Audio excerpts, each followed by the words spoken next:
মাঠে ময়দানে প্রতিদিনই ঘটে যায় বিভিন্ন ঘটনা। সেই সব খবর নিয়ে আমি সায়নী চলে এসেছি দৈনিক রিবেলের একটা নতুন পর্বে।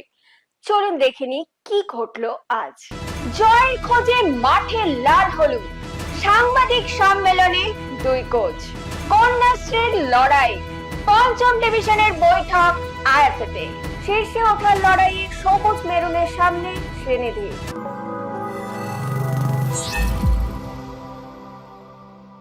শুরুটা ভালো হলেও শেষ ম্যাচে হার, সেখান থেকে ঘুরে দাঁড়ানোর লড়াই আজ লাল হলুদের সামনে এফসি গোয়া।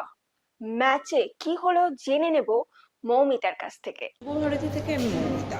আজকে ইস্টবেঙ্গল এফসি গোয়া ম্যাচটি নির্ধারিত সময় 0-0 গোলে শেষ হয়েছে। দুটো টিমই গোল করার অনেক সুযোগ পেয়েও কাজে লাগাতে পারে।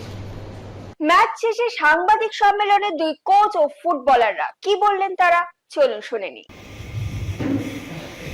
Yes, but wouldn't be fair if I say that we deserve to win. I think it was a very equal game with some moments like this, some moments for East Bengal, some moments for FC Goa.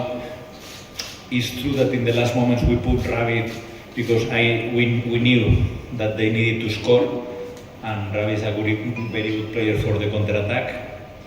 But it's true that they have very good players, and we suffer also especially in the last moment, with crosses, shoots, second actions.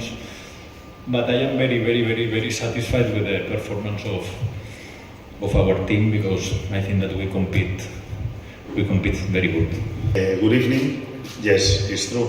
You watch what happened today on the field. The team tried everything. I think that the first half was a beautiful act of football, both teams playing from end to end. Probably the fair result at halftime would be a 3-3. There was a lot of openings from both sides, total attacking football, and a game where the attack was better than the defense. And this applies for both teams.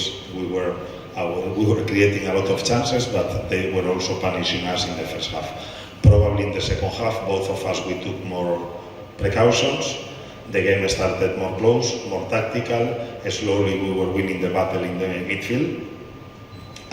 With the pass of the game, I think that in the last 20 or 15 minutes we created a lot of chances, but as you say, we were the better side overall, but we could not convert. And we took 1 point, which end of the day I don't think is bad. It's adding 1 point against one of the top teams of the ISL, and focus on Kerala. That is our next rival. Kanyashree কাপের লড়াইয়ে আজ ছিল একাধিক match. ফলাফল কি হলো সেই সব ম্যাচে জেনে নেব। কন্যাশ্রী কাপ প্রিমিয়ার এর খেলায় উলুবেড়িয়া স্টেডিয়ামে এসএসপি ওমেন্স এফসি 1-0 গোলে পুলিশ এসিকে হারায়। জয়ের গোলটি করেন সুনিতা মুন্ডা। অন্যদিকে চুচুড়া ইস্টার্ন মাঠে বালি গ্রামাঞ্চল ক্রীড়া সমিতি 1-0 গোলে হারালো সরোজিনী নাইডু ওরিয়েন্ট স্পোর্টস ক্লাবকে। একমাত্র গোলটি পিয়াসা সরকারের। পঞ্চম ডিভিশন লিগ সাব কমিটির ও এজ ডিটেকশন কমিটির বৈঠক হয়ে গেল আইএফএতে। দেখেনি কি হলো সেই বৈঠকে। আরএফডিএল এ ন্যাশনাল গ্রুপ স্টেজের মোহনবাগানের সামনে গ্রুপ শীর্ষে ওঠার সুযোগ। গ্রুপ এ তে 3 ম্যাচে 5 পয়েন্ট নিয়ে আপাতত তারা তৃতীয় স্থানে। আজ সামনে শ্রীনিধি ডেকার। শিলং এই ম্যাচ জিতলেই মোহনবাগান গ্রুপ শীর্ষে পৌঁছাবে। ডায়মন্ড হারবার এফসি এই গ্রুপে পঞ্চম স্থানে রয়েছে। অন্যদিকে মুম্বাইয়ে গ্রুপ বি তে ইস্ট বেঙ্গল 3 ম্যাচে 1 পয়েন্ট নিয়ে গ্রুপ তালিকায় সবচেয়ে নিচে রয়েছে। জেনে নি আজকের ম্যাচের ফলাফল।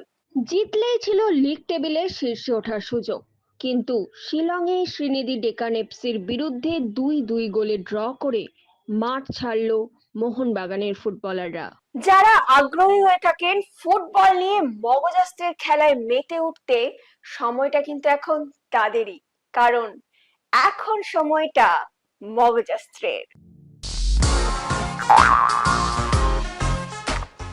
আমাদের গতকালের সঠিক উত্তর সুইটি দেবী।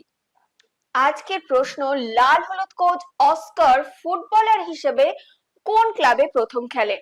উত্তরটা খুঁজতে থাকুন, আর পেয়ে গেলে কি করবেন? লিখে ফেলুন আর মিলিয়ে নিন আমাদের আগামীকালের সঠিক উত্তরের সঙ্গে। আজকের ভিডিওটি যদি আপনাদের ভালো লেগে থাকে তাহলে কিন্তু অনেক অনেক শেয়ার করে দেবেন এবং আমাদের ফেসবুক পেজটিকে ফলো করে দেবেন। বাংলা ফুটবলের এরকম আরো খবর জানার জন্য আমাদের ইউটিউব চ্যানেলটিকে সাবস্ক্রাইব করে বেল আইকনটি প্রেস করে দেবেন। আজকের মতো আমি এখানেই বিদায় নিচ্ছি। আবার আপনাদের সঙ্গে দেখা হবে আগামীকাল একটা নতুন পর্ব নিয়ে। শুভরাত্রি।